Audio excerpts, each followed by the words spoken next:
Planning board ద్వారా మమ అనిపించింది. నేను ఒకటే అడుగుతున్నా, ప్లానింగ్ బోర్డులో చేసే వాళ్ళు బీసీలు ఉన్నారా? నీ బీసీ కమిషను నిరంజన్తో పాటు 4 బీసీ మెంబర్ ఉన్నారు కాబట్టి వాళ్ళకొక ప్రేమ ఉంటుంది, నా బీసీలకు అన్యాయం చేయొద్దని చెప్పి ఒక తప్పన ఉంటుంది. ఈ కమిటీకి ఏముంటుంది? కాబట్టి ఇది శుద్ధ తప్పు, ఇది ప్రజలు తప్పట్టించారు, బీసీ సంఘాలు తప్పట్టించారు. ఈరోజు అసెంబ్లీలో కూడా చర్చ జరిగి అసెంబ్లీలో తప్పుపట్టేసి అసెంబ్లీలో చర్చ దాన్ని జీవో ఇవ్వకుండా మళ్ళీ కొత్త ప్లానింగ్ బోర్డు ద్వారా ఇవ్వడం వలన తప్పల తడకగా ఈరోజు ఎనిమినేషన్ చేసిండ్రు. 2011లో ఏదో సెన్సస్ జరిగిందో గాంధీలకే వచ్చింది, వాళ్ళకి వేరే కొత్తగా నిలవై వాళ్ళకి ఏం చేస్తారు? సగానికి కూడా వీళ్ళు ఎక్కడ కులగన్న కోసం ఇళ్ళకి పోలేదు, ఇది వాస్తవము. కాబట్టి నేను ఒకటే ఏం చెప్తున్నా అంటే, మీరు చేసిన తప్పుడు వలన మా యొక్క జాతికి అన్యాయం చేసిండ్రు. నిన్న బుల్డోజ్ చేసే ప్రయత్నం చేసిండ్రు అసెంబ్లీలో.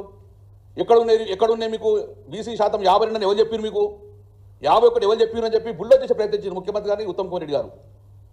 అంటే నువ్వు బుల్డోజ్ చేసి బెదిరిస్తే మేము ఒప్పుకున్నదని మేము గొర్రెలేమేమన్నా ఊపుకుంటా బయటకు వస్తాం అనుకుంటున్నావా? 52%, 56%, 55% ఎక్కడున్నది రిపోర్ట్ అన్నారు. దానికి అనుగుణంగా నేను కూడా మీకు కొట్టి ఇస్తాను, ఇవన్నీ మీకు కాయిదాలు ఇస్తాను. వాళ్ళు చెప్పిన ప్రకారం ఏమున్నది? 3,54,00,000 మంది మాత్రమే పాల్గొన్నారు, మొత్తం 3,70,00,000 మంది ఉన్నారు అని అన్నారు. ఇక కొంతమంది మా మంత్రి గారు చెప్తారు, కొంతమంది ఇంట్లో కొత్త కుక్కలు ఇచ్చి పెట్టిరు సార్ అంటారు. కుక్కలు ఇచ్చి పెట్టడం రాలేదండి. ఇది ప్రభుత్వం యొక్క సమాధానం. ఇది ఎవరు తప్పు పట్టారు? సెన్సెస్ ఇది తప్పు పట్టారు ఎవరు? 2011లో సెన్సస్ జరిగింది, దాని తర్వాత జరగలే. 2000 సెన్సస్లో క్లియర్గా ఏమిచ్చింది? పోర్టల్ ఉంది, మీరు వెబ్సైట్ ఉంటుంది, మీరు చూసుకోవచ్చు. తెలంగాణ పోర్టల్ ఉంది. తెలంగాణ పోర్టల్లో ఏం చెప్పినట్టు క్లియర్గా, ఈ యొక్క 2 జూన్ నాడు రాష్ట్రం ఏర్పడ్డది. 1,12,070 స్క్వేర్ మీటర్ల భూమి ఉన్నది. ఈ జనాభా 3,50,03,674 మంది జనాభా ఉన్నది అని క్లియర్గా ఇచ్చింది, ఎవరు తప్పలేదు. దీంతో పాటు గత చరిత్ర మొత్తం చూస్తే కూడా అందులో ఎక్కడ చూసినా కూడా క్లియర్ రాసింది, అవర్ తెలంగాణ స్టేట్ యొక్క పాపులేషన్ గ్రోత్ ఈజ్ 13.8%. 13.8% గత చరిత్ర మొత్తం చూసినా 2001 కానీ 2011 కానీ అంతకుముందు ఏ విధంగా the Telangana state population growth is 13%. దాని లెక్కన చేసుకుంటే ఈరోజు మా జనాభా 4,20,00,000 మంది జనాభా ఆన్ రికార్డ్ ఉంటారు. ఇప్పుడు ఏదైతే మా యొక్క మోసంచారి చెప్పినట్టు ఓటర్ లిస్టు 3,50,00,000 ఉన్నాయని చెప్పి మీరు 3,35,00,000. ఏ రోజు జనాభాకు ఉన్న పాపులేషన్కు డిఫరెన్స్ కంపల్సరీ 30% ఉంటుంది. ఆ లెక్కల విషయంగా 4,20,00,000 మంది ఉంటే మీరు 3,70,00,000 మంది అంటే 50 లక్షల జనాభాను మీరు మింగేసిండ్రు. జనాభా లెక్కలు తప్పులు వేసిరు. అంటే మా బీసీలను జనాభా ఓటర్ లిస్టులో ఉండకుండా చేసే ప్రయత్నం చేస్తున్నారు. ఈరోజు ఓటర్ లిస్టులో జనాభా లిస్టులో ఉండకుండా చేసే ప్రయత్నం చేసిండ్రు. 40 నుంచి 50 లక్షల మంది ఈరోజు వాళ్ళు తప్పుగా చూపించారు. మేము ఒప్పుకునే సమస్య లేదు. ఈరోజు 4,11,00,000 దాటే ఉంటుంది. కానీ ఈ యొక్క తెలంగాణ జనాభా సుమారు 4,20,00,000 మంది ఉంటారు. ఏ డాటా తీసుకున్నాక అట్లే ఉంటుంది. కానీ మీరు 3,70,00,000 చూపించి సుమారు 30 నుంచి 35 లక్షల బీసీ జనాభాను మీరు మమ్మల్ని బయట రాకుండా ఉండగా ఈరోజు కాంగ్రెస్ ప్రభుత్వం ఈరోజు మమ్మల్ని లోపల పెట్టే ప్రయత్నం చేసిండ్రు. అందుకే 52%, 53% అని ప్రతిసారి కూడా అంటూ ఉంటాము. దాన్ని 46% ఎక్కడ రికార్డు అని చూసిన బట్టి 46% అనేది మేము ఒప్పుకునే సమస్య లేదని చెప్పి మీ దానికి కూడా రిపోర్ట్ చెప్తారు మొత్తం కూడా. ఈరోజు తెలంగాణ స్టేట్ పాపులేషన్ 2001 నుంచి 2011లో 13.5 ఇంక్లూడ్ చేస్తే టోటల్గా మన జనాభా 4,11,00,000 ఒక్కటి కూడా తక్కువగా చెప్పి మీ ద్వారా నేను ఛాలెంజ్ జరుగుతుంది. 40-45 లక్షల జనాభా తక్కువ చేసుకుంటూ ఈరోజు 2011 సెన్సర్ ప్రకారం బీసీ పాపులేషన్ 1,80,00,000 మంది 2011లో. Is on record. ఎక్కడ రికార్డ్ అంటారు చెప్తాం. సెన్సర్ 2011 సెన్సర్ తీసినప్పుడు తెలంగాణలో ఉన్న బీసీ జనాభా 1,80,00,000 మంది. తెలంగాణ ఏర్పడే వరకు 2012 సుమారు 15 సంవత్సరాలకు ఇప్పుడు మా జనాభా 2,20,00,000 ఉండాలి. తెలంగాణలో 2,20,00,000 మంది జనాలు ఉండాలి. దాని అంటే 13 గుర్తోటి అంటే మాకు 1,90,00,000 చూసినాం అంటే సుమారు 40 లక్షల తెలంగాణ ప్రజలు తెలంగాణలో బీసీ జనాభాను మీరు కనుమరుగు చేసిండ్రు. ఇది ఎవిడెన్స్ రికార్డ్. ఈ లెక్కన తెలంగాణలో ఈ లెక్కల ప్రకారం జనాభా తెలంగాణలో బీసీల జనాభా 56 నుంచి 57% ముస్లిమ్స్ కలుపుకోకుండానే ఉన్నది. ఇది నేను 40% ఎట్లా చెప్తావు? నేను ఏ లెక్కని ఇప్పుడు నువ్వు అది కూడా చెప్తా. 1,00,000 కుటుంబాలకు లాక్ అన్నారు. ఎవరు ఆ 1,00,000 కుటుంబాలు? నెంబర్ 2, మీరు అందులో తాత్కాలికంగా ఎన్ఆర్ఐస్ పోతారు. దుబాయ్ కానీ సింగపూర్ కానీ తాత్కాలికంగా పోయేటోళ్ళు ఎక్కువ శాతం జనాభా ఉంటారు. వాళ్ళని మీరు ఎన్విషన్ చేయలేదు. చాలామంది పోతారు, వాళ్ళు లెక్కలు తీసుకోలేదు. ఈరోజు ఒక్కసారి రికార్డు స్కోర్ 2011 సెన్సస్ చేయండి. అందులో ఎస్సీ జనాభా క్లియర్ ఉన్నది. 2011లో ఎస్సీ జనాభా 54 లక్షలు ఉంది. నిన్న మీరు ఇచ్చిన రికార్డులో 61 లక్షలు ఉంచారు. అంటే 13% గ్రోత్ అయింది. చూడండి ఇక్కడ 2011లో ఎస్సీ పాపులేషన్ గవర్నమెంట్ ఇచ్చింది 54 లక్షలు. నిన్న మీరు స్టేట్మెంట్ ఇచ్చిందంటే 61 లక్షలు ఉంటే ఎస్సీలు 13% పెరిగింది. డన్. ఎస్టీలు కూడా 2011లో 31 లక్షలు చూస్తే నిన్న మీరు 37 లక్షలు చూపించారు. వారు కూడా పెరిగినరు.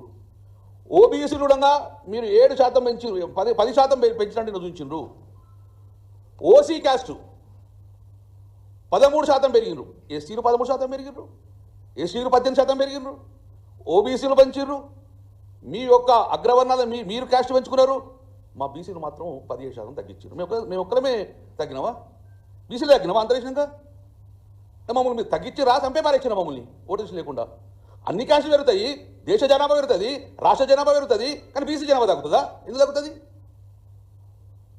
కాబట్టి ఇది మా బీసీ జాతిని కావలసుకొని మేమంటే భయం, మా జాతులు అంటే భయం. వీళ్ళకి ఎక్కడైతే వీళ్ళ సీట్లు కదులుతాయని భయంతో మా మొత్తాన్ని జాతిని నాశనం చేసే ప్రయత్నం చేసింది ఈరోజు.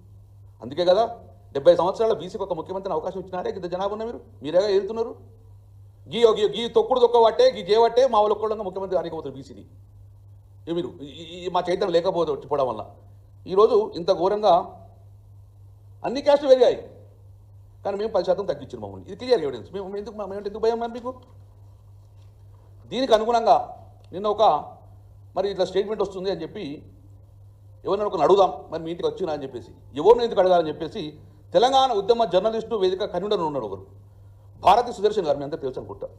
మరి ఫోన్ చేసిన, అయ్యా మీ ఇంటికి నచ్చిందా అంటే, మా ఇంట్లో కుక్క కూడా లేదు, మా ఇంటికి మనిషి కూడా రాలేన్నారు.